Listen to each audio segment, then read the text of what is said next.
Hello, everyone, and welcome to another episode of First Look, Final Word, podcast where we take you along to see a new movie. I'm Pete. And I'm Trevor. Hey, all you hog heads out there, are you ready to... Is this your new thing now? You're gonna? I don't know. I think so. Two episodes in a row, you've got like the cool name for the audience. I was thinking about doing that, but I just still threw You did it anyway. That's fine. Hey, today we're seeing the Bikeriders. Tagline is "Legacies don't come easy." Yeah, we did gather that from Trevor's amazing impression of a motorcycle.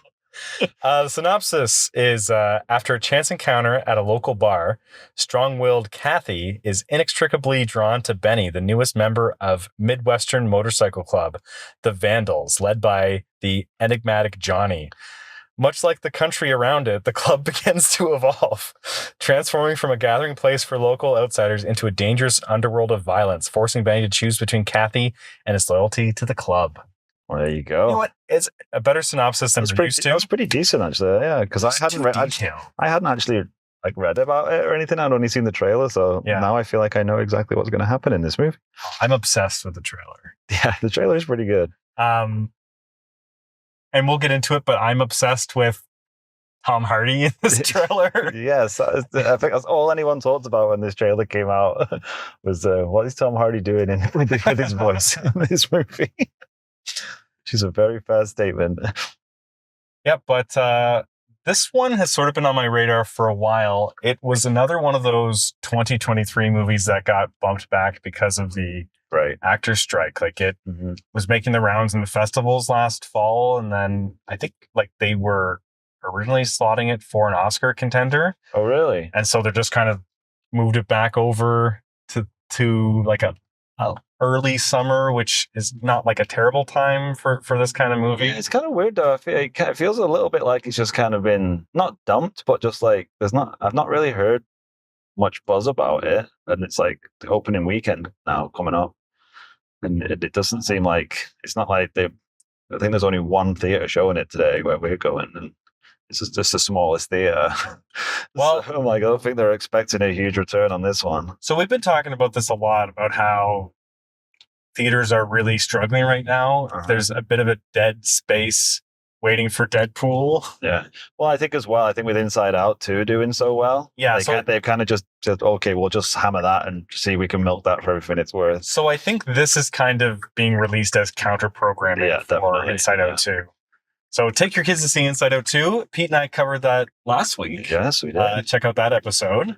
It's worth your time. It's good. Good movie. Yeah. It's not just for kids. Good movie, but you can't just go and watch these movies on your own. Like you need a guide to go to see these ones. Exactly. It's something to listen to on the way. Yeah, you're gonna need the analysis on the back end. You're not gonna understand it on your own. Especially the PG versions if you got kids in the car. So yeah, don't be afraid. Kept it clean last week. Yeah, I think we only said one swear word by accident on there. It was a small one, if I recall. Yeah. All right. So this is the first movie by Jeff Nichols. Right. In I think 7 years I saw. Really? There's like a huge gap because he was a guy who had like a lot of attention on him after like Take Shelter and Mud and Midnight Special. So what was his last movie? I think Midnight Special was his last one. I never saw that one. It's pretty good, but shockingly, I feel like that's every week. I'm like, yeah, I didn't see that. Tell us about it, Trevor. Well, it's kind of like a supernatural family movie. Kind of in the same like big genre as like a Close Encounters. All right, okay. So definitely we're seeing, and that I was kind of wondering like today, like what actually happened to this guy, and it's a good point. Maybe he just couldn't get any financing or something. Well, it looked like he had been attached to a lot of different bunch of stuff, movies, and then walked away for creative differences or signed on to something else. And I feel like it looks like a series of bad luck for him. I feel like sometimes that happens with people, right? They just like, you feel like, oh, they've just disappeared, but it's like, no, they've been like attached to a whole heap of stuff. It's just nothing that's ever got across the line. Yeah. Well, and like, it's got to be especially frustrating today because even when you are a well-respected director with a lot of good movies under your belt, it can still be hard to get stuff made. Yeah. Oh, yeah. Like, and you don't really get star power anymore. Like, there's no guaranteed, like, No. get this person in it and you're guaranteed to make 200 million. It's like, no, it's not going to happen. well, because this movie has both Tom Hardy Mhm. and, new kid on the block, Austin Butler, Yeah. but the king himself. but neither of them are like box office draws. No, I would have thought so. Although, like, tell that to Venom. Don't know why that makes money, but it does. But like it makes money because of Venom, right? Like, I guess. but that's the thing with like the new modern movie stars is that the movie and the IP is much more important than the actual movie star itself. Characters more famous than the actor. Yeah, there's very very few actual movie stars who bring butts and seats just on their own. That's very true. Like, I would say, like Lady Gaga. Oh yeah, you think? And oh yeah, like I think House of Gucci only made any kind of money because she was in it. Oh, it's really? I never really thought that. Well, I went to go see that when it came out, and Just a bunch of Lady Gaga fans. it was a lot of like What do they call it? women my age who'd gone in groups together to see Lady Gaga. And Is it like Little Monsters or whatever she calls them, right? Is that right? Did I get that right? I have no idea. Is that what she calls I them? think that's what her fans are called. Oh, that's I might have made that up completely. Little Monsters. Wasn't that also the name of a movie starring Fred Savage? Definitely was, yeah. Okay. I love that. That's movie. a great movie. And I love that movie. is that Howie Mandel? Howie Mandel is the And monster in it. that's- Yeah. I have. That's a movie where I have like great memories of that movie being amazing when I was a kid, but I will refuse to ever watch that again because I can guarantee you it's not good. Oh yeah, no, there's no way it's held up the same way. But, It's just like about a monster hanging out in a and kid's it's bedroom, right? well known to be not a good movie as well. I'm pretty sure. But when you're a kid, you're like, yeah. Well, what really surprised me was how Hook was not very well received at the time because, like, growing up, I remember loving Hook. that's had such a good reputation amongst like people our age. But Yeah. then, I guess like adults contemporarily didn't really like it. I mean, I guess, but how can you not like it? It's just I know. Robin Williams running around being I've- old Peter Pan. It's like, I watched that last year with my daughter, and I still thought it was great. Yeah. Although I think killing Rufio was a bit too much. That was a bit rough, that. So, anyways, it's a podcast about the film The Bikeriders. Bikeriders. We're not going to spend the whole time talking about Rufio and 90s kids movies. So, how do you feel about Tom Hardy? I love Tom Hardy. I'm a big Tom Hardy fan. That doesn't mean I think everything he does is great. But no, I've loved him for a long time. I think he's great. So yeah, I think I first noticed him in Star Trek Nemesis. Like I think most people probably saw that, but then it doesn't even look like him anymore, right? No. He kind of had a bit of transformation between then and like Inception. I'm a big Tom Hardy fan, but it took me a long time into his career for someone to point out that he was in Star Trek Nemesis, and I was like, "That's Tom Hardy."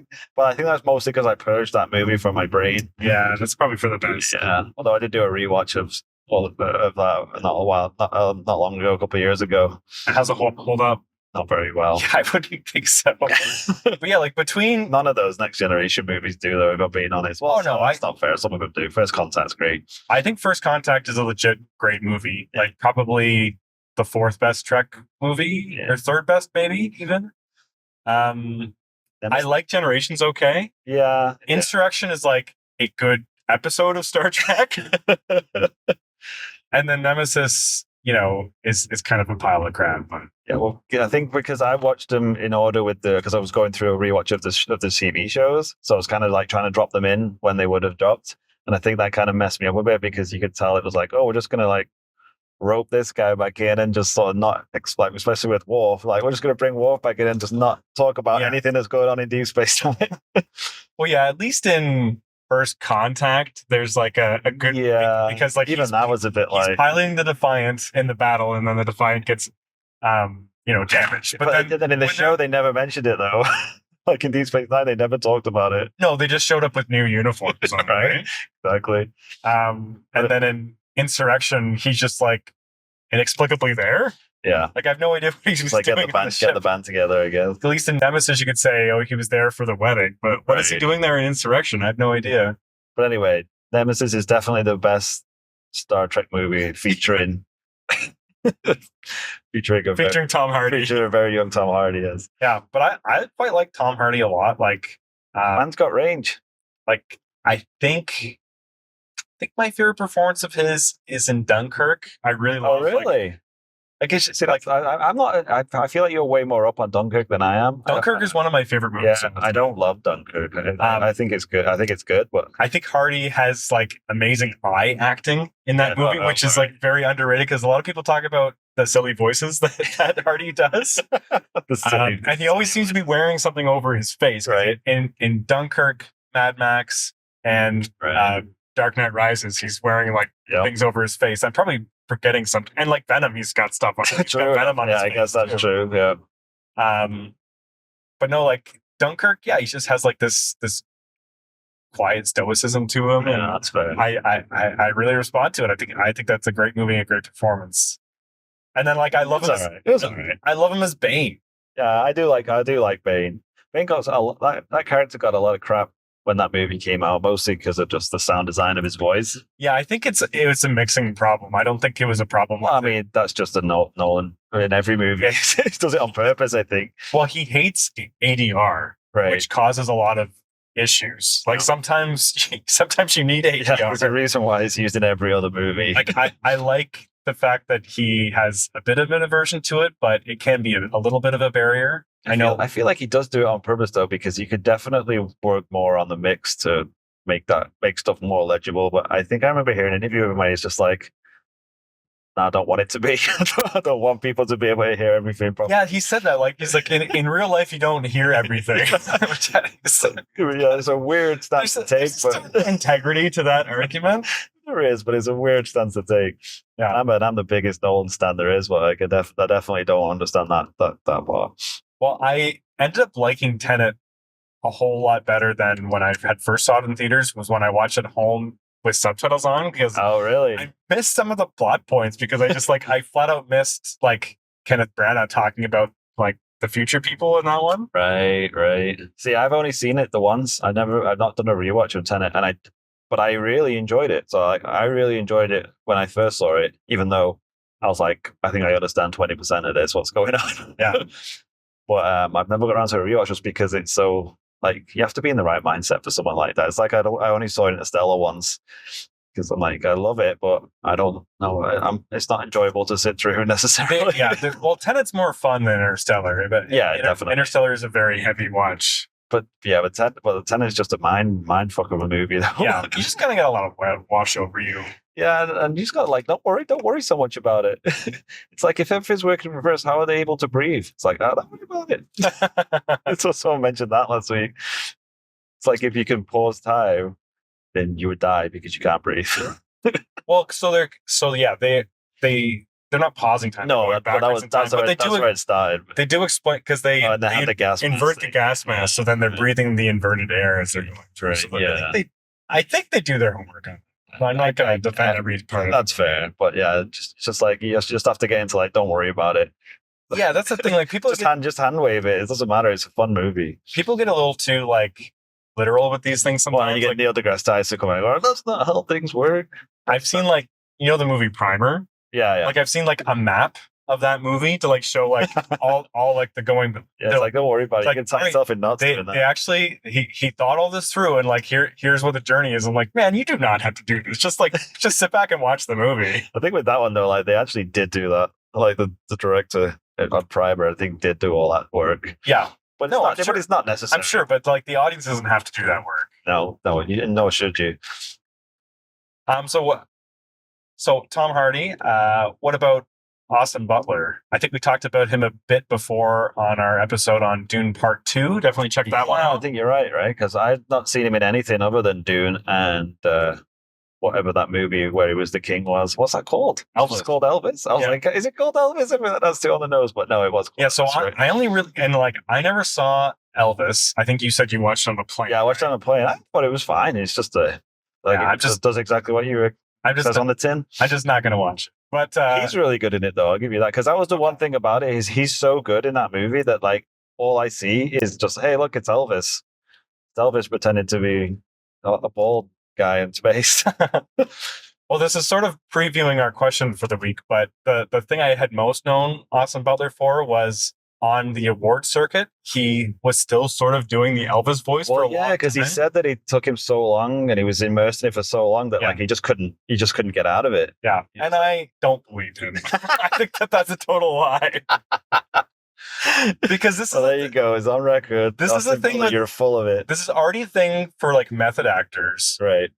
And I guess like even more extending from method acting, it's like people want to show that they've gone through like an ordeal in preparing for a role. Like look how serious I am. Well, I can't even not talk like Elvis anymore. Think like Leo DiCaprio in The Revenant, right? Like I literally put myself through hell for this to win an Oscar or whatever. Yeah. But then like that school of method, like younger method actors who, you know, it's like Jared Leto as the Joker, like sending people like, oh man, yeah, spice with heads off and stuff as a gift because that's what the Joker would do. Like I think it's sort of in that vein, and I don't believe it. Like it's just an excuse for people to be dicks.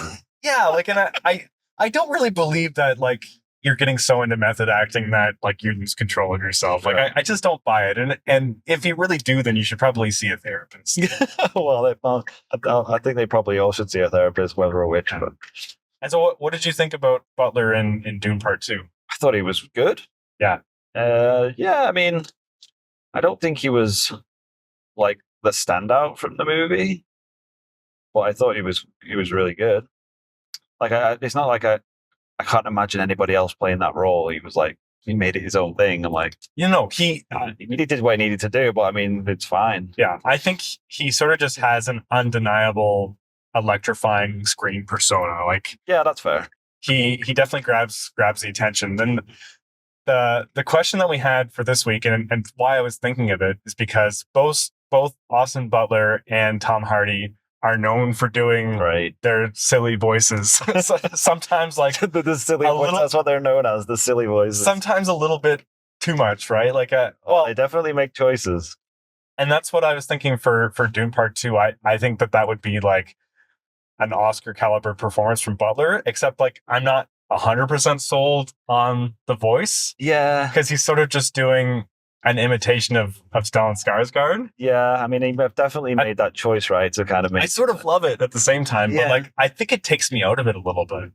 Yeah, I think that's I think that's the thing that was kind of with me. It's like anybody could have just gone and done an impression of Stellan Skarsgård. Yeah. I found myself like saying a lot of the lines that that Bate Ratha says. Like what?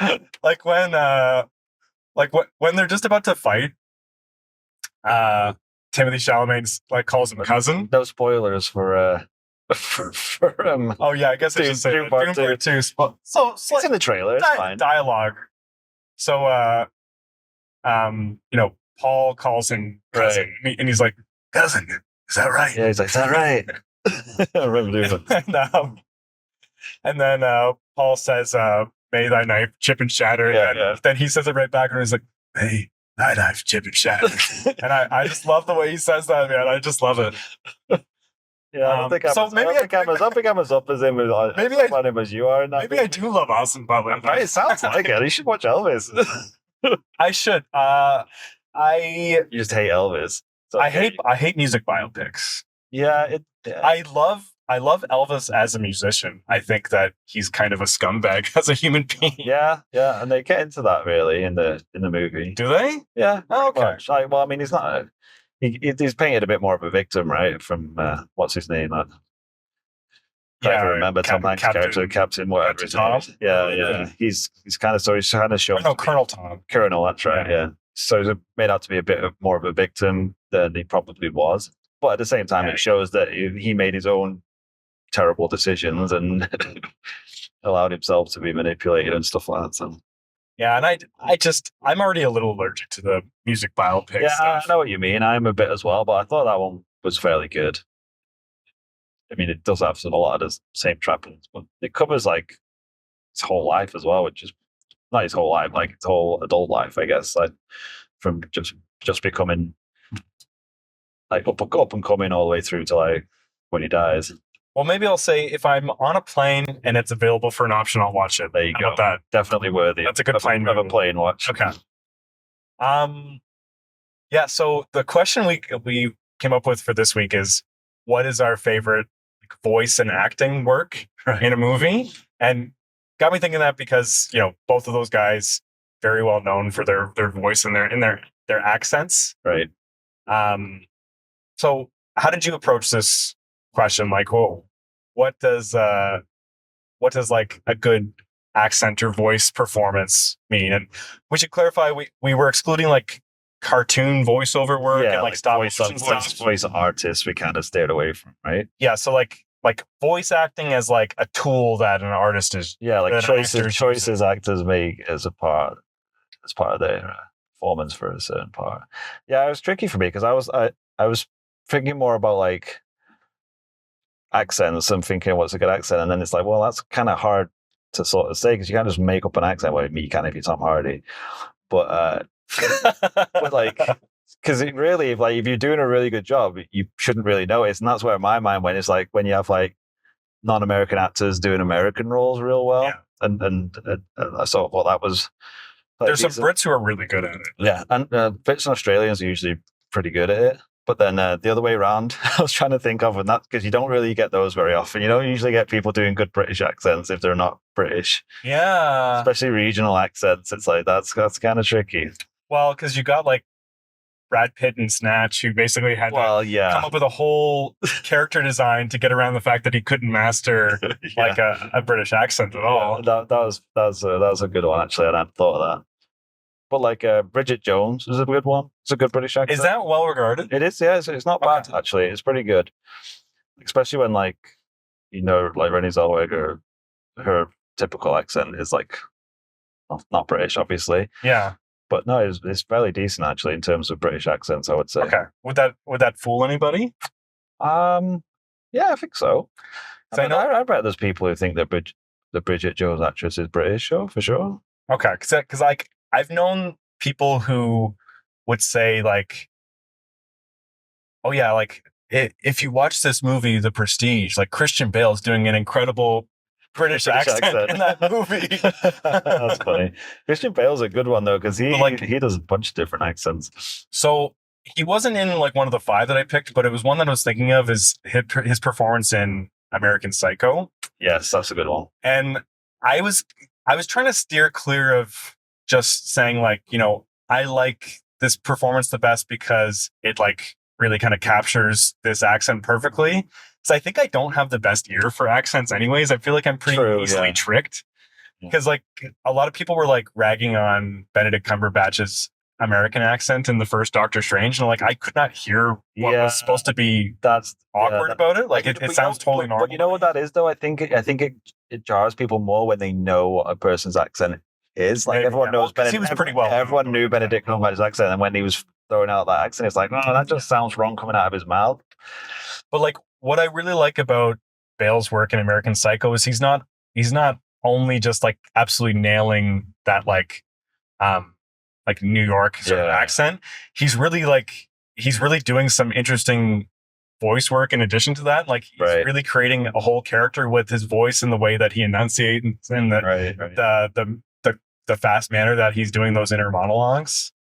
Yeah, that was a really good performance. I think you're forgetting the best voice performance he's done though. The Batman voice. Swear to me. Like that was a choice. Yeah. I think that's what he went into the audition with, right? Was it? I think so. And that got him hired? Holy crap. Because like that whole thing was his idea because he said like, well, like he's not going to talk in his Bruce Wayne voice because then people would put it together. I mean, I guess. And then no one's like, okay, that makes sense. But that was the one thing of those movies that I could never get behind. It's like, that is a weird choice for a Batman voice. You're a scum. Like every like satirical joke version of Batman just uses that voice now. Yeah, it's so easy to do. It's just inherently silly, so it's like you don't even have to do anything to it. Yeah. Wait, so who's on your list? All right, let me. So you got Renée Zellweger in the 3 Bridget Jones's movies. There you go. That'll work. Did she lose it a little bit in the last one? I don't think I saw the last one, to be honest. I don't think I've seen any of them in its entirety. Like it's just something I've. Yeah, I know what you mean. When my wife is watching it or something. I've seen segments of it. Yeah, what was I honestly, I just kept getting stuck on bad accents, so I was like focusing more on the bad accents. Well, like the Don Cheadle in Ocean's movies gets really, really bad. Although I read his Rwandan it's pretty Hotel good. Rwanda is very good. So like I don't remember that movie. I think I did see it, but I did see that one. Yeah, it's good. Like so, like people who are good with accents can like sometimes just get stuck on a certain type or whatever. Yeah, I find that him in the Ocean's movies is so odd. That he made such a weird choice there. Like, we're gonna be in serious, Barney Rubble, trouble. I think he just did it as a joke, and then it just like stuck.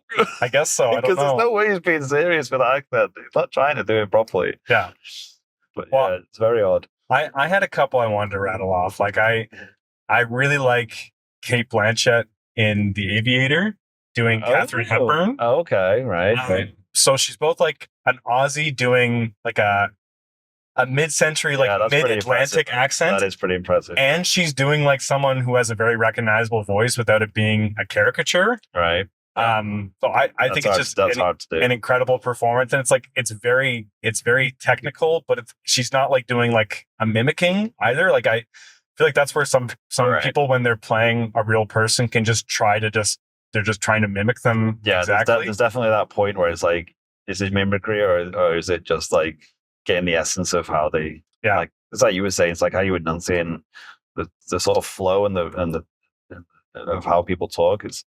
That's harder to get than just trying to copy someone's voice. Yeah, it's like when Meryl Streep did Margaret Thatcher. I feel like she was almost like going for like too technical of a performance, like just trying to like replicate it too much. Yeah. But I really liked when she did Julia Childs in Julie and Julia. I didn't see that one. Because like Julia Childs is like such a caricature in herself. Right. So it's like an incredibly difficult performance to do, like to play this larger than life figure and kind of make it seem grounded. But I think she does a great job. That's a good show, definitely. Yeah, so I forgot one. We were talking about great British accents. Got to go for Austin Powers. You know what? I have a similar one to that. That's a definite choice. So Mike Myers can do the English and the Scottish accent. But yeah, he sure can. Doesn't he? He busts that Scottish accent out quite a lot in his career. Yeah, I think like were his parents Scottish or something? Because like he goes to that well pretty. He really does. Yeah, and like they had to reanimate Shrek all over again because first they were building the movie around Chris Farley, right? So they're animating around him, and then when he died, Mike Myers replaced him.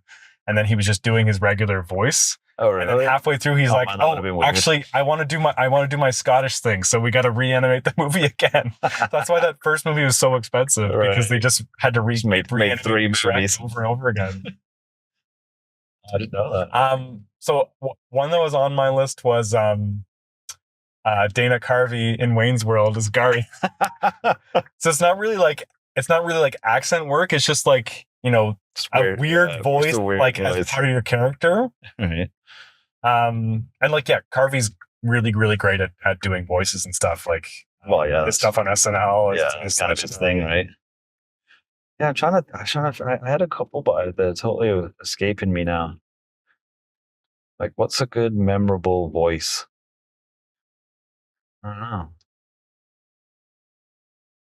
You got any more? Yeah, I got a couple more. So I think I've mentioned this performance before, but I really love Albert Finney in Murder on the Orient Express. Oh yeah, we've talked about that one, right? You love that movie. It's one of my favorite movies, and like if I were have to pick like my top 5 performances of all time, this would be on it. Oh really? And it's not a naturalistic performance at all. So I feel like a modern moviegoer might not even quite like it that much, but like he's playing like someone who's like both a genius and a buffoon. And he's doing like this exaggerated Belgian accent, and this guy, Hercule Poirot, who for people who haven't seen the movie or read books, he's kind of just like this very weird detective dude Right. who has like all these like little peculiarities, and the voice is a big part of it. I used to be able to do the voice. I'm not going to try to do it. Oh, you're gonna start throwing them out. Not to rag on Kenneth Branagh, but his voice is not anywhere near as good as Albert. Hold on. You're not gonna rag on Kenneth Branagh? No, I think it's bad. I feel like you've let him off for a couple of weeks here. You usually come down hard on old Kenny. Yeah. I can't argue. I'm taking with a break. I can't argue with that. It's not the go-to for the accents. So his people called, my assistant, and they said, Truce? Get truce? We're going to talk about a truce because, Kenny's like, he's trying to get some projects made and you're making him look bad. Yeah, you're really hurting his career here, John. So we've called a truce for right now. I think that he's a good actor. I don't want to talk about his directing. So yeah. I don't want to talk about it. Fair enough. All right. Anyone else? Oh, I did have what I really liked. Heath Ledger's Joker. Yeah, that's a good one. Yeah. I was thinking about that because that's very specific the way he talks, and I'm like, I couldn't even tell you what accent that is, but just because that like goes along with the mannerisms and just like how that character is so scattered, and you can get that just from the way he talks. I guess he's doing sort of like a New Jersey accent. I guess, right? Like it's kind of like it's almost like it's American, but it's from nowhere. Yeah, it's like it's not specific enough because that was kind of the whole point of the character. That it's like you can't pin him down. Like the whole like telling different backstories and not really knowing. And you know what else I read this week? You know how he was always licking his lips and stuff? Yeah. I read that started off because the prosthetics for the scars kept falling off. So he would use his tongue to stick them back, and he was doing it so much that he just started becoming part of what his character did. So he just incorporated it into the character's mannerisms. I love stories like that. Right? It's stuff that comes up so organically. It's like, wow. That's great. Tidbit for you. Yeah, that's great. And yeah, like another Aussie. Like I guess right, they're really good at doing true. I like Nicole Kidman. I'm trying to think of like a specific performance I'd call out, but like she's always like pretty solid at I don't think anyone's ever said like, she sounds ridiculous trying to do this accent or whatever. She can do English or American, no problem. Well, I think that's the thing. I feel like there's different actors are different. Either they just do their voice and they're like, this is how I talk and I'm just going to act this way. And then there's other actors that can just like totally change how they sound for a role. Well, I know like when we went to go see Furiosa, we did an episode on that. Check that out. We were both surprised because I don't think I've ever seen Chris Hemsworth do an Australian accent. Mm-hmm. And he was doing an Australian accent plus like an interesting voice on top of that. So that's a good show actually for a good voice. His Dementis was quite an interesting choice. Jeff, what it takes to do something epic. And Australian's hard. Yeah. I bet there's some people like, oh, he did a great Australian accent. Yeah, exactly. Like even his voice work as Thor is pretty good. Right? Yeah. I mean, it changed wildly from the first movie. Yeah. So like it gradually became less like Norse. Yeah. Less like Shakespearean. Yeah. More just like, I don't know what it ended up being. Kind of like an American accent, I guess. A little bit more surfer dude. Yeah. So getting close to destination, the one performance I really want to shout out is Peter Sellers in Doctor Strangelove. And he has three great performances in this movie. I would say his work as Doctor Strangelove is probably still my favorite of those three. Though, like he does Mandrake, he does President Muff in that one, and then Strangelove, he's doing like an over exaggerated German accent. And he keeps like slipping up and saying stuff like Mein Führer. Yeah, it's a really good shot. It's such a good performance. And like he's just like legendary at voices, right? I think a lot of people would say like, Inspector Clouseau as one of the best as well. That's a good point actually. I totally slipped on thinking of him, but yeah, he's a great example. And then I wrote a couple other ones down. You see that? Yeah, let's check our notes here. So what do we got? Daniel Day-Lewis. We have talked about him. Oh yeah, There Will Be Blood. Yeah, but he's another one that. Oh yeah, he could totally change. Like Gangs of New York. I'm an oil man. I remember reading about for Gangs of New York, like you would find old recordings, like cylinder recordings, and like just study how people spoke. One like and That's not a great movie though. I don't think. I haven't seen it in a while. I really liked it back in the day. Yeah. Obviously, I love his performance in that. Yeah. Even like his Lincoln. Right. Yeah. Was like apparently pretty true to Lincoln's actually like speaking style, even though like a lot of people do Lincoln like this, like the deep, but like Lincoln had like apparently like a very high and soft voice, which he does, and he does it while still like sounding commanding. Like, right. It's like, obviously, it's not a hot take to say Daniel Day-Lewis is a great actor. Like, they're like blowing people's minds here and saying Daniel Day-Lewis can do a good, can act well. Yeah. What else do we got here? We've seen it. We're missing. Gary Oldman. Oh yeah, like you got True Romance here, but he's another one that can do anything. Gary Oldman, you could really say basically anything. He is like an incredible voice actor, in addition to just being like one of those faces that can just be a chameleon. Yeah. Oh yeah. I love his performance in True Romance because he's not only doing like an amazing American accent, but he's also playing a character that's basically like he's trying to sound like he's black. Like, so he's trying to sound like this tough gangster guy. And he's just like ultimate white trash kind of thing. Like it's just truly an incredible performance. And that's an example where like the voice and the makeup and like the character design all kind of meshing together just in a beautiful way. I love that performance. That's a great one because it's crazy that like he's the range of that guy is just insane. Yeah. And like I don't even love his portrayal of Churchill, but I still like respect what he's able to do there. Yeah. Is there any that we've missed? I don't think so. I'm just double checking. I had like a list of like Daniel Kaluuya you got? Daniel Kaluuya does a really good American accent. I like his work in Nope a lot. Yeah. He sounds like a country bumpkin, and he's trying to sound like Keith David's son, which I think he does really well. Yeah. What else do I got there? I think we've covered everything off here. All right, there you go. Well, if you are new to the podcast, Pete and I are going to go in, see the movie, and then come right back, give you a spoiler-free review for about 5 minutes, then tell you the best time to go pee, and then give you plenty of warning before we head into spoilers. Yeah, and let us know which actors have we totally forgot. I'm sure that this will be a good one where people have a good opinions on good voice work. Who does the best voice and accent work in the business? Let us know at firstlookfinalwordpod@gmail.com. Yeah, and check us out on all the socials. We're all over the place. Okay, see you after a word from these sponsors. Don't go anywhere.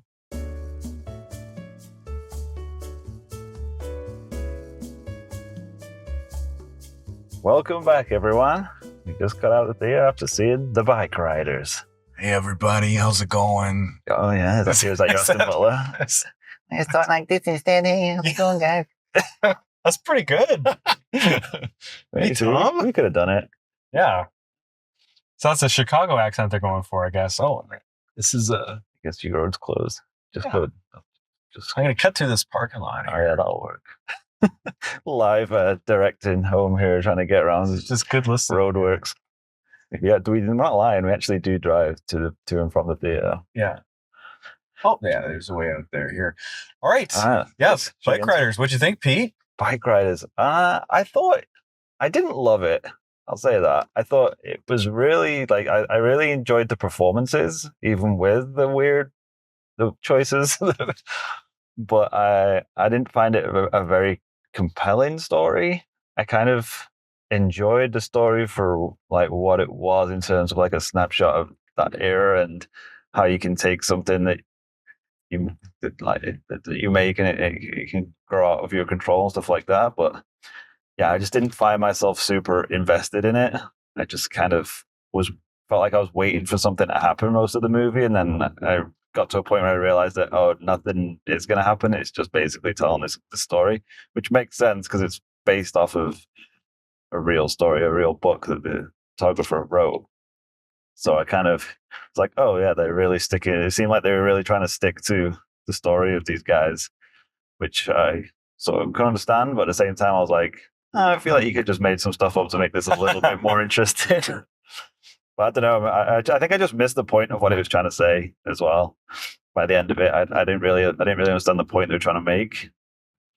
But maybe I just missed it. What do you? No, it seems like you got it. Like the building something out of your control. Yeah. Basically, but I really really liked it. Did you? I was captivated.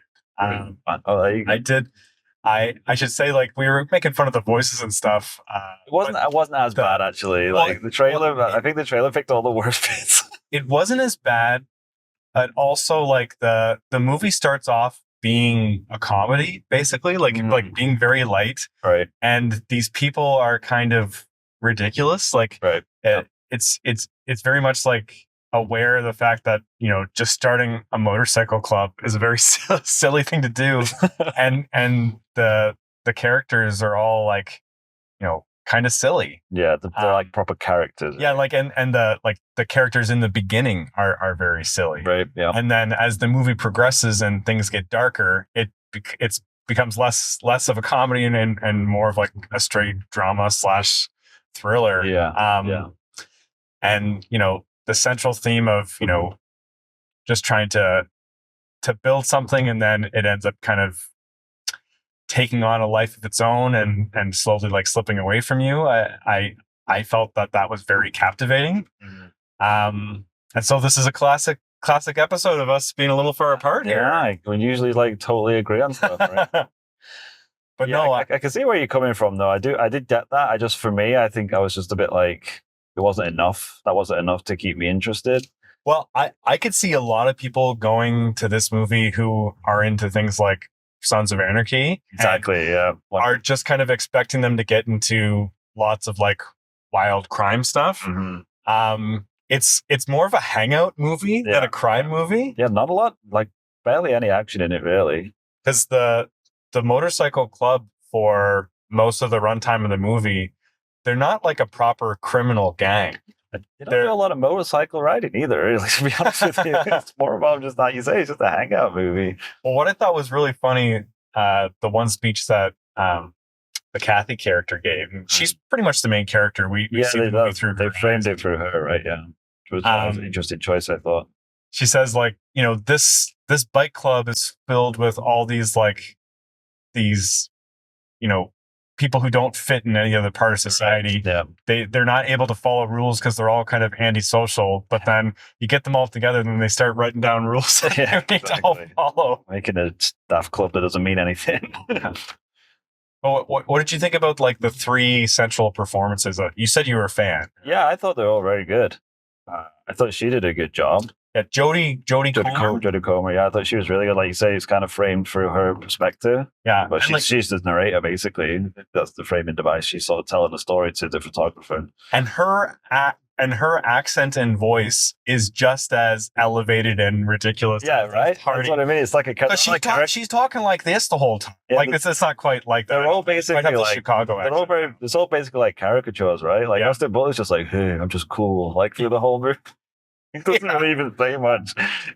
Well, because like he's being James Dean the whole movie. Yeah. And Tom Hardy is being Brando the whole movie. Yeah, basically. And that's kind of what I really loved about the movie, in that it showed the genesis of the gang was Tom Hardy's character Johnny seeing the Marlon Brando movie The Wild Ones on TV and going like, oh, that's really cool. I want to do that. Yeah. I really like that because it kind of shows that, you know, they were sort of like faking it for a while, right? Like and most of the guys in that. Oh, geez, that was a weird scene there. There's someone just hanging out by a side of the road. We just saw some guy just like sitting in some tall grass on the side of the road in the middle of the country. There's literally no sidewalk here. Yeah. Okay. Did a murder just take place over? Don't know. We should go back and check on this dude. Yeah. He was moving around. I meant, did he murder somebody else? Oh, well, that's pretty dark. Yeah. But let's not go back.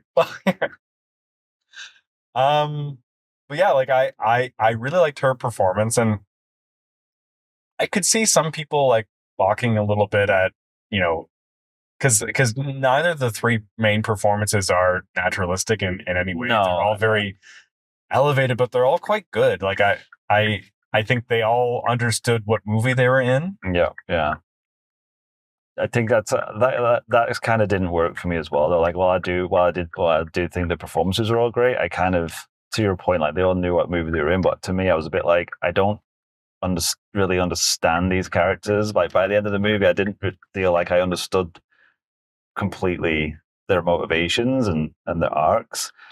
Like I didn't really get where. Well, we don't have to go into. We're not going to go into spoilers, obviously, but I'll agree with you on the Benny character. yeah, He's still very enigmatic. yeah. The end scene with him, I find a little puzzling, and I'd like to talk through that a little bit. I don't think it was supposed to be. It was deliberately ambiguous, maybe, but I was just a bit like, I don't know what this is trying to say. Yeah. No, I'm with you a little bit on that one. I feel like on Kathy and Johnny, I feel exactly where both of those guys are coming from. Yeah, right. Benny's a little slippery. I gotta kind of understand that a bit more. So maybe we can talk through that once we get to spoilers. Sure.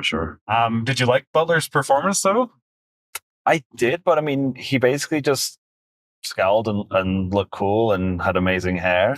Yeah, and his hair looked great. Like I don't really think he did much apart from that, which he did well. But because I feel like I feel like that's kind of how I feel about most of the time I've seen him. I feel like he doesn't have to do much. Like you said, he has like presence, right? So he doesn't have to do a ton of like obvious acting, I guess you could say. He just kind of, it's all in his face, and he just kind of looks, and it doesn't do much, but it kind of works. So because I felt like there's a lot of similarities to Elvis as well, where it's just like kind of like he's just sitting around being cool and being Elvis. It's just kind of like I don't know. It's Well, so I find it difficult to know. It's like, is he doing this well, or is he just this is just his face? Well, like at the very least, like he's not afraid to give a small performance. No, yes, he definitely doesn't overblow things. So that's refreshing in a way. Like Hardy's going pretty big. Like the character's restrained at times, but it's like a big meaty character he's playing. Yeah. And I've been kind of making fun of him since I saw that trailer, but I actually quite liked his performance here. There's a lot more nuance than I was expecting. Actually, I was expecting it to just be like, oh, he's just playing like a craze again or whatever. Yeah, there's a lot of humanity and sensitivity and helplessness in his character. Yeah. I felt he did a great job. One of my favorite things I've seen him in, I think. Oh, really? Yeah. Oh, you do love this one. I like Jodie Comer again. Like I've seen her in. Yeah, what's she been in? Well, I was trying to figure out what I've seen her in. She was in Free Guy. She was the main girl in Free Guy opposite Reynolds. I've seen that, but I do not remember anything that happens in that. I think her name's like Molotov Girl or something. Of course. And she was the main character in The Last Duel, which I was talking up during our Napoleon episode, so check that one out. Right. Really good performance in that one. I'd say that's probably my favorite I've seen it of the three I've seen her, and she's still fairly young. I think she's just like 30 or something, so still pretty good career.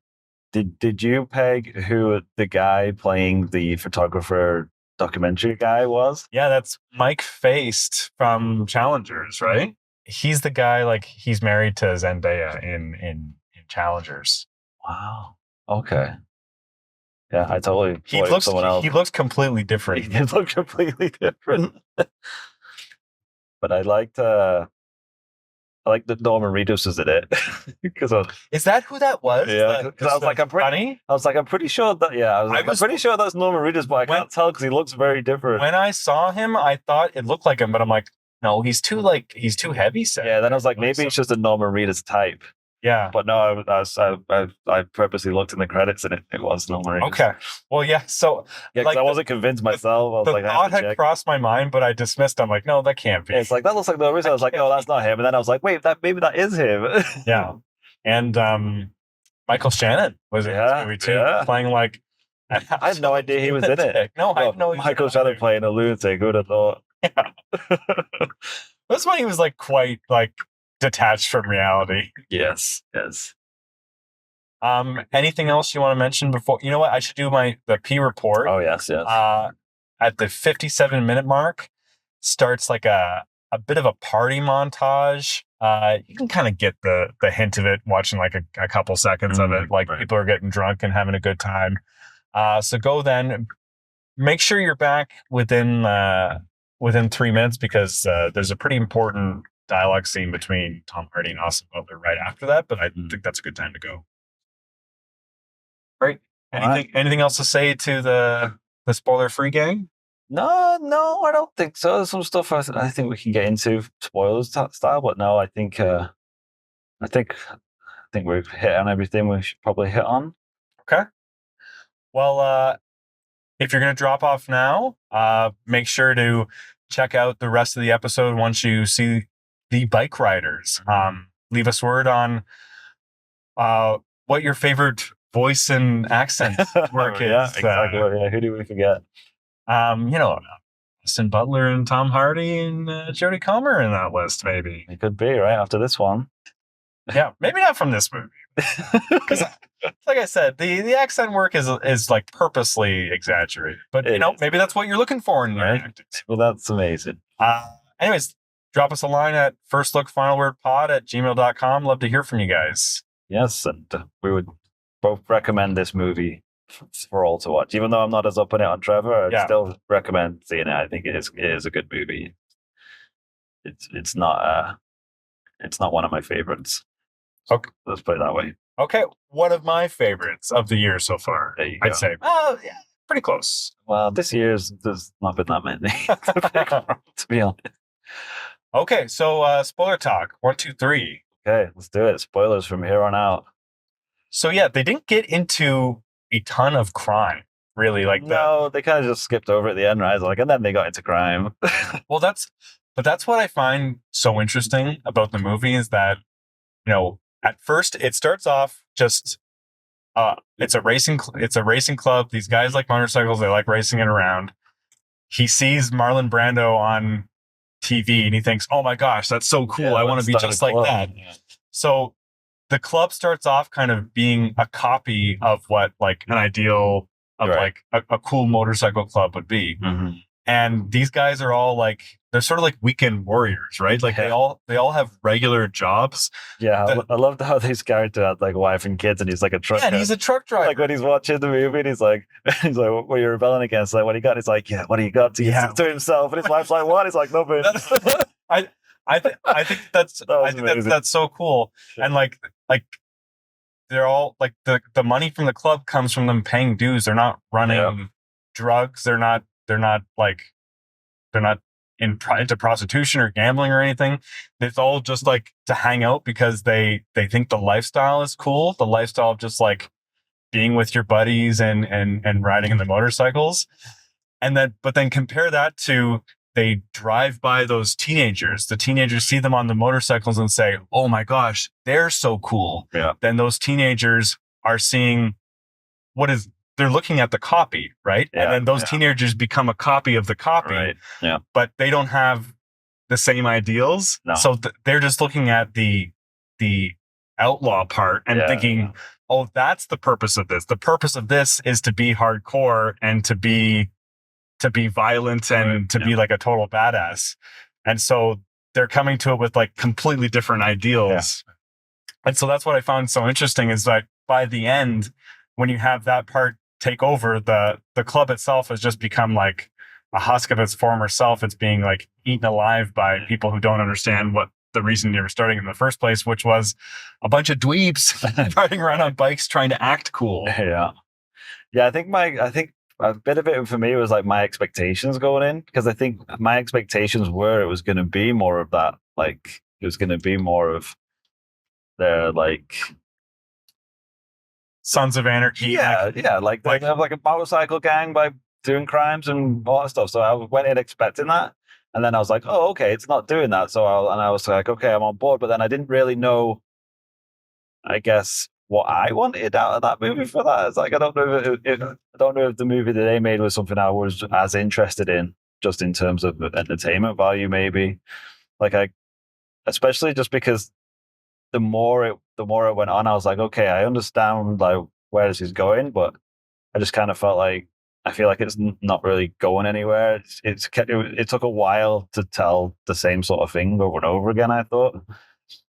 So what do you mean the same thing? Just like, well, because like a lot of people's like, oh, where's this club going? And like he's losing control of it, and he wants Austin Butler's character to take over, and like he doesn't want to do it because he doesn't. That's not what he's in it for.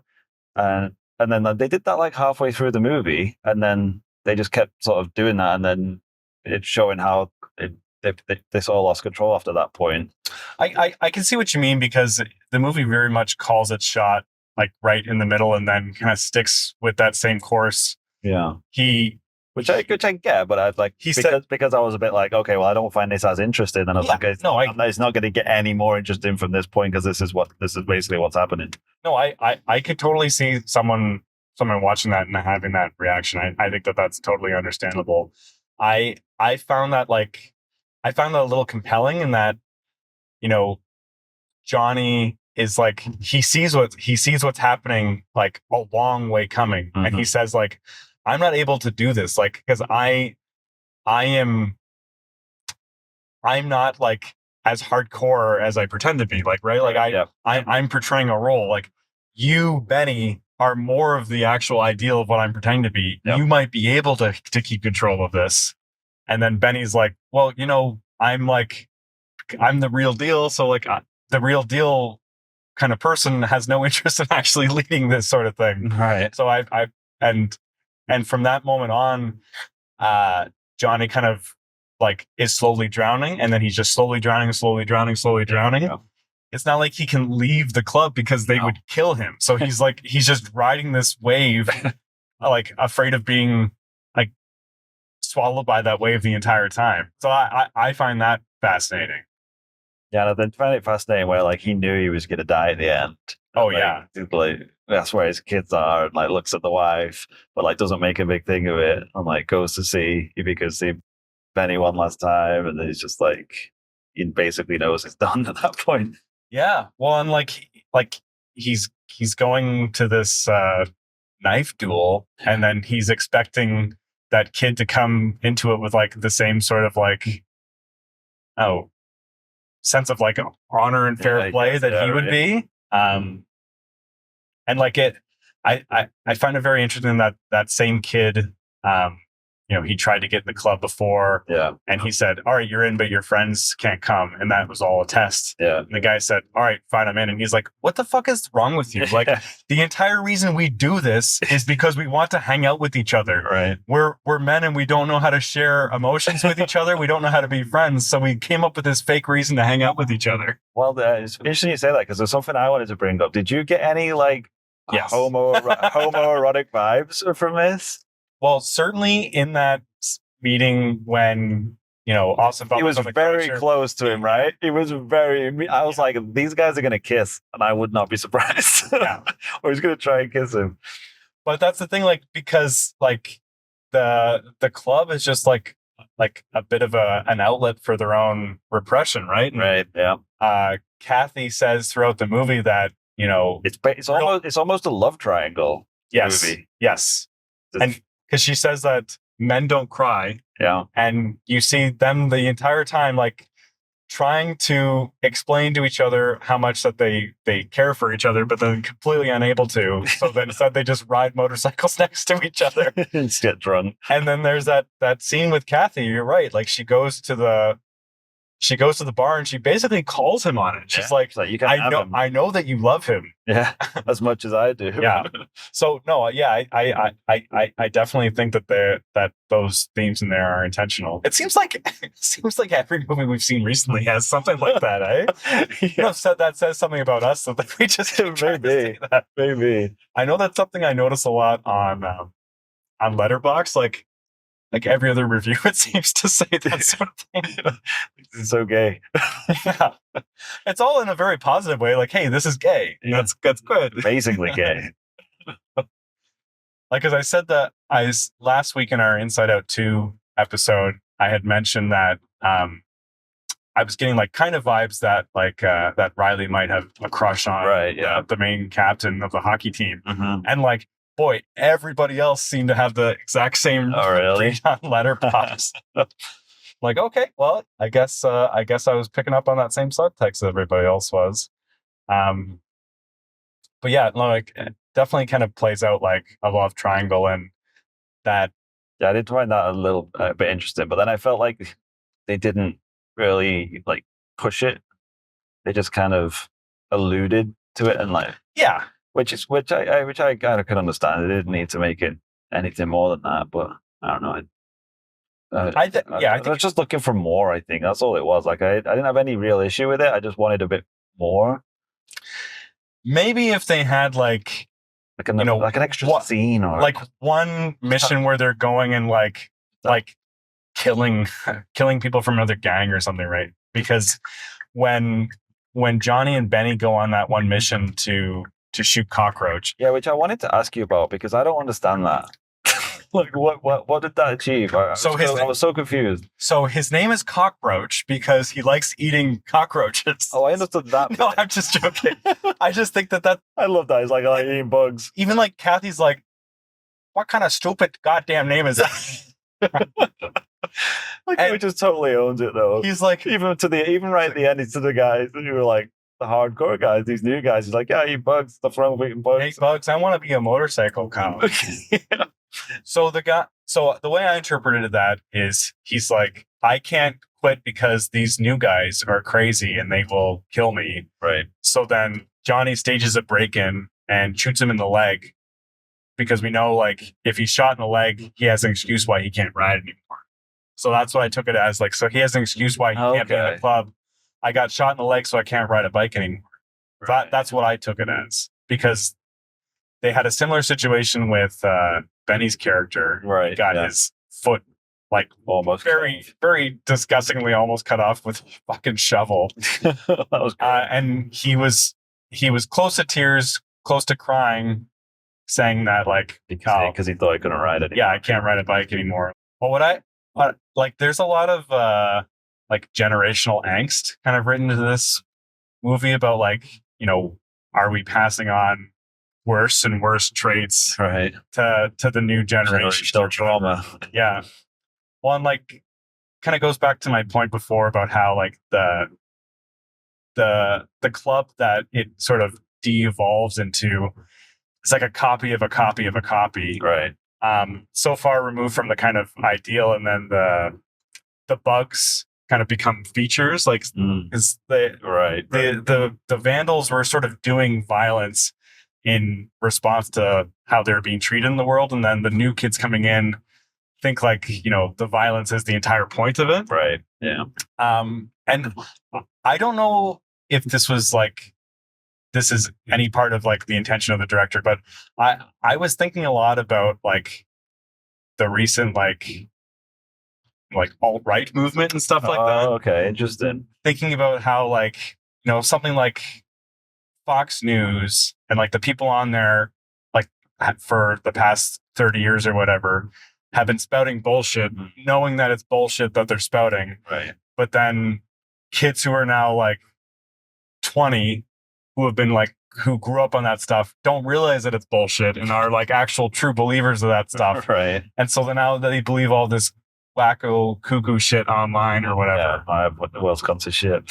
Yeah. So like, just like, I guess like maybe not, they weren't thinking directly of that, but no, I can see what you're saying though with the parallels for sure. Like just the idea of like new people coming in and not really like, getting the point, not and understanding then it, but then taking it so far that it's like it becomes a whole new different thing that you can't control, like perverting something, some kind of ideal. And like what do you think? What do you think the ideal is that they're like corrupting? Yeah, that's what I mean. Like what you said though, right? They were just guys looking not able to like feel like they belong, so get together and looking for that community and that. I guess the point, that family, I suppose. The point is the picnics, right? Like just hanging out. Yeah, and that's it, right? They basically just want to hang out with their friends and feel like they're cool. Yeah, pretty much. Like that's exactly what it is, right? These are mostly guys who like didn't really have much else going on, I guess.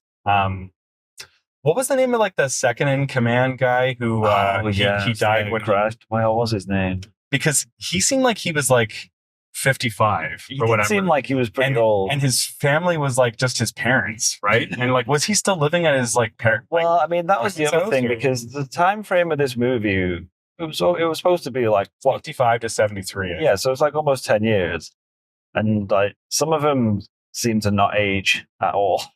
Some of them seem to Kathy age, certainly did too. right? Neither did Benny, really. Yeah. Looks exactly the same. So I was a bit like, I feel like nothing's changed here. Yeah. And I guess that's the other like subtext we haven't really mentioned so far is like the war in Vietnam they've been talking about. They did talk about that, how that messed up a whole population of kids, I suppose, right? Yeah, and that's sort of kind of shadowed through the club. That was a great scene when they're having that. It's like that house party, and he's in there, and he sees the guy shooting up, and then like he sees the guy with the gun, and he's just like, "What the fuck?" Just like, this is insane. Like, what am I supposed to do about this? This is messed up. Well, that's when he's like he's totally lost it there. The wheels have totally come off, and he's just like, I am fucked. I do not know what to do. He's like, yeah, I basically started off as this like it's supposed to be a fun club, and now it's like a dad who wanted a fun club, and now I'm somehow the head of like a large criminal organization I have no control over. But yeah, like the passage of time from like 65 to 73. It's also about like America losing its innocence a little bit there. Yeah, that's a good shout. A lot of parallels there. But the one thing I wanted to talk to you about, I said a little bit about this before we got into spoilers, was the end scene where she's talking to the reporter. Like she's kind of been talking to the reporter on and off through the whole movie. Yeah. And she says like, yeah, we moved down to Florida. He doesn't even ride anymore. He doesn't miss it at all. Yeah, we're happy. Says we're happy like 3 times. Good. So she looks out the window at him. He hears like motorcycles in the distance. He looks up, but then he also has a big smile on his face. Yes, that's why I don't quite understand what that. Yeah, because she's like, we're happy, right? And he doesn't look happy, but then he hears the motorcycles and that makes him happy. So I was like, is he just like happy because he remembers? Maybe that's what it is. But that smile, like really, like it's really odd because he doesn't. Like, I thought I had a handle on this character. He didn't do much smiling in the movie, really. Yeah, I found that I was a bit like, that's what I mean. Like maybe it was purposely ambiguous. Like, what does that smile mean? Yeah. So I don't know. I think I'm gonna chew on that smile for a little bit. I don't know. Yeah, I was a bit like, that's interesting. I'm not entirely sure what it's trying to say there. So do you think Benny was a good husband? I don't think so. No. That's what I mean. Like, was he a good husband? Was he a good person? Like, I guess he was a loyal. What's his motivation? I don't really know any of those things. Yeah, he still is like a very enigmatic character. Like just like this wild, untamable guy that doesn't seem to want any kind of connection. Because I thought that was interesting that they never had a family either. Like, they never had kids. But he said, like, I'm not like you. I don't want a job. I don't want anything from anyone. He says at one point as well. But yeah, yet he like sits on a motorcycle outside of her house for like 24 hours. Yeah, that's what I mean. It's like, you obviously want someone, mate. Yeah. But yeah, that's the thing. Like he can sit outside there to like sort of show how he's feeling, but he can't actually communicate that. Right. Yeah. It's a pretty smooth move though. Guy's got some decent riz. Yeah. Just looks at the boyfriend until he leaves. Well, it makes me think of like, you know, that meme, like it's like the ugly guy in the office, like, oh yeah, and then she's like, hey, like calling HR here. Like if it wasn't Austin Butler, yeah, exactly. He's outside the house. I would have incredibly good-looking guy. He was just like waiting outside. Definitely would have been arrested or just like beat up by the boyfriend. Yeah, if it was like fucking cockroach sitting outside there. Yeah, it's not gonna go as well, right? No one's marrying a guy named Cockroach. Like, have some self-respect. He did have a wife and kid though. To be fair to the man, good old Cockroach. Who's married? Like, someone's got to talk to that lady. Like, you don't marry a man named Cockroach. You know what I did find interesting as well, though, because I remember when I was watching the movie, I was like, oh, these seem like they are set up. These, like, the frame looks like it's set up like it's to mimic the photos that he took. And then at the end, when it started showing the photos, I was like, yeah, it was exactly like the shot of Cockroach with his wife in the back. Yeah. And the two other guys like messing around in front of the wall. I was like, yeah, it's like they really did strive to keep some of that exactly the same. What did you think about the filmmaking in general? Like the the pacing and the jumping back and forth, and I liked it. I liked the framing device they had with her sort of narrating, but like narrating to another character because it's a guy interviewing.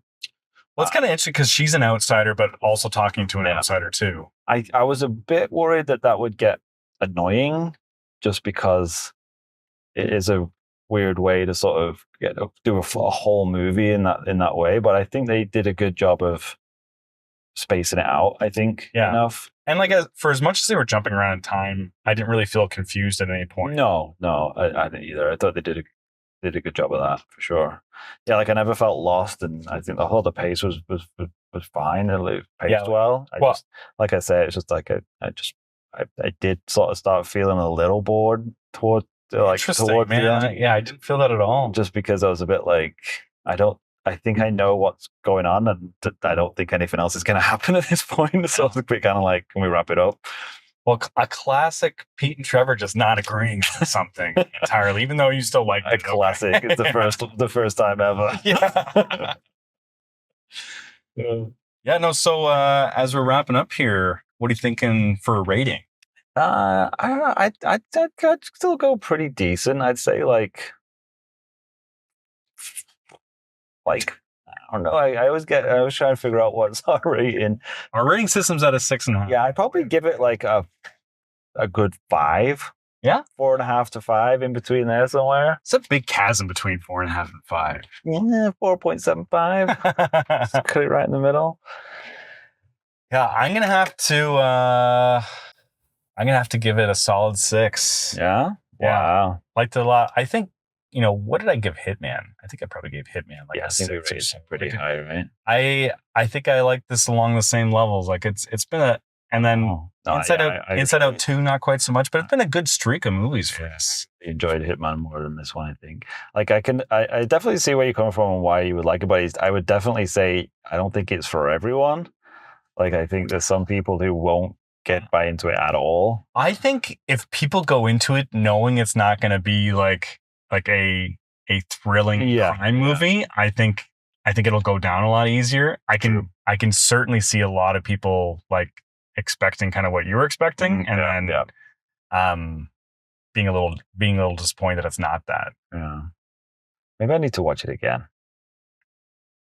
Now that without the expectations I had. Watch it again. Would your wife like that one? No, she would not like it. That's why when I'm like, it's not for everyone, I know I think my wife would be like, she wouldn't have even made it halfway through it. I think my wife would be screaming the entire time, like, why is she with him? Just leave him. I would not tolerate that for 1 second. Well, I mean, it's not hard to understand why you should with him with that first scene when he's by the pool table doing that pose and he just flicks up his hair. And I was like, yeah, okay, I'd probably just go on. Do you know why? Do you know why I wouldn't be with him? I'm like, because these people do not seem like good people to hang around with for an extended period of time, no matter how dreamy. Yeah, and she seemed pretty switched on, like.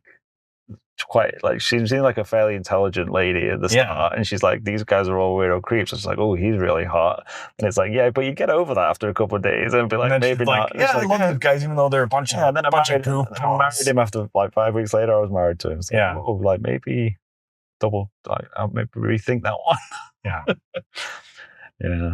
no, but yeah, like I say, well, I did like it, but I don't think everybody would like it.